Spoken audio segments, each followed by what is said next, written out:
Bună, dragilor! Pentru astăzi pregătim o saramură de crab. Și facem o rețetă un picuț mai rapidă și puțin spre urban, deci nu facem o saramură așa pe malul Dunării. Facem o saramură un pic mai elevată dintr-un filet de crab.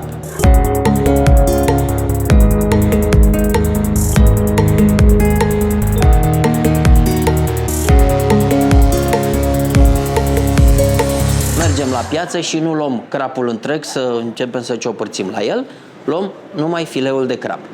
Pentru asta, bineînțeles, am pus aici în fața dumneavoastră la prezentare 2 bucăți de filet de crab, fiecare având în jur de 250 de grame, filetat bine, curățat, ok, ales pe sprânceană.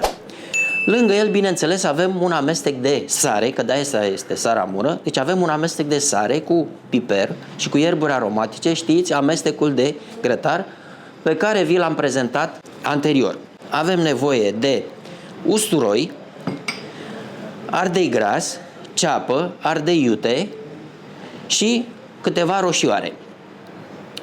După cum vedeți, prea multe ingrediente nu avem pe masă. Ce este interesant, ca de obicei, este tehnologia. Pentru început, trebuie să vă spun că la o saramură de crab este important gustul de fum. Deci, trebuie să inducem gustul de fum de grătar. Pentru asta, neapărat, trebuie să avem ori o placă, ori fix un grătar, așa cum am eu, un grătar striat, dar nu este rău nici o placă dreaptă, pentru a coace efectiv, pentru a da tenta de fum peștelui. Și o să iau chiar și peștele și o să mă apropii de grătar. Grătarul trebuie să fie încins, deci nu plecăm de la un grătar rece, plecăm de la un grătar încins și chiar bine încins. Avem la îndemână și un picuț de ulei. Sarea ne va ajuta să nu facă o aderență chiar foarte mare la grătar, așa încât să se lipească. Și punem peștele. Îi dăm bine, deci sarea trebuie să fie granulată destul de mare. Așa.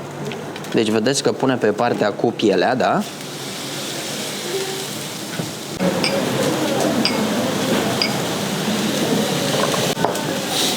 După ce peștele l-am aranjat pe grill, o să ne ocupăm puțin de partea de zeamă.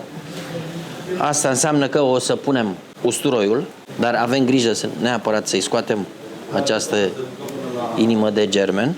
O să tocăm mărunt ardeiul capia, ceapa și o să le punem aici la sotat, după care punem apă. Tocăm mărunțel cu bulețe și le sotăm. Ceapa la fel, tot mărunțel.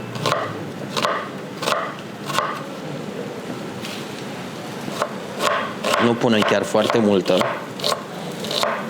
pentru că nu intenționăm să facem o supă.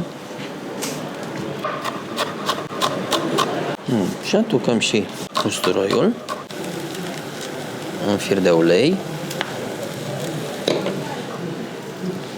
Sotăm foarte puțin. Puțină sare să le moaie cu piper. Se vor face încet. Așa, și ne ocupăm de pește să-l întoarcem. În momentul în care a ieșit deasupra un pic de jiu, de apă la pește, asta înseamnă că se desface foarte simplu de pe grătar. Și ia uitați, chiar asta se și întâmplă, se desface foarte ușor. Acum uitați care e treaba. Pe grillul încins trebuie să punem câteva legume la fel, să le afumăm, să dea un plus de gust saramurii noastre.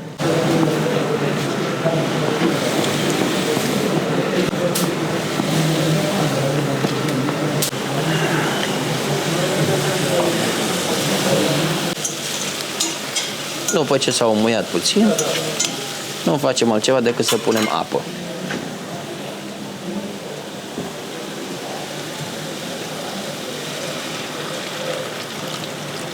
pentru început decât să le acoperim. La urmă o să punem roșiile.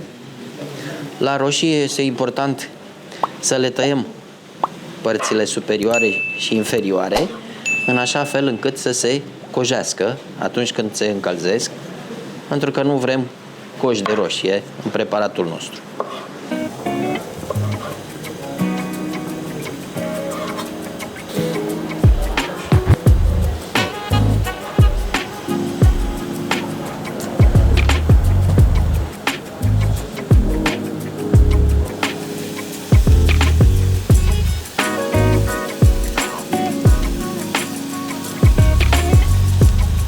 Pe măsură ce se frig legumele noastre, le scoatem separat, nu le lăsăm să se ardă foarte rău.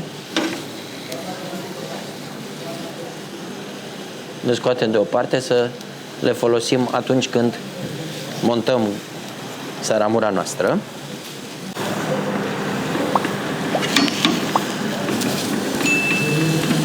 Adăugăm și roșiile. Suntem cu ochii pe ele, să le întoarcem, numai să le încălzim puțin. Pentru niște roșii sherry, 2 minute pe fiecare parte, cam așa. În timp ce apa fierbe, deci între timp am pus toată apa, în timp ce apa fierbe, mutăm peștele în zeamă și câteva bucăți din legumele la grătar.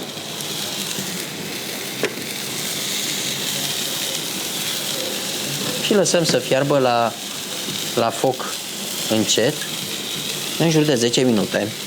Asta depinde și cât e peștele de gros. Adăugăm foi de dafin spre final. Iată-ne la sfârșitul rețetei noastre de saramură de crab. Bineînțeles, ajungem să montăm în farfurie. Primul lucru, mămăliga. Nici o saramură de crab n-am văzut fără mămăligă. Avem o mămăligă pripită, un pic mai groasă. Montăm la bază mămăliga.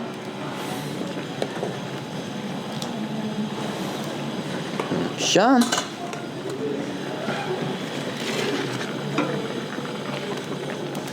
După care luăm zeamă de saramură.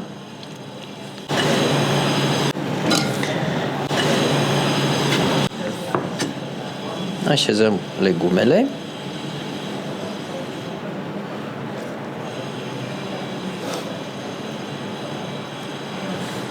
Și în final venim cu peștele.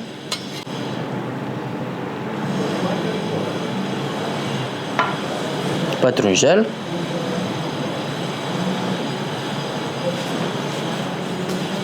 Un ardei iute.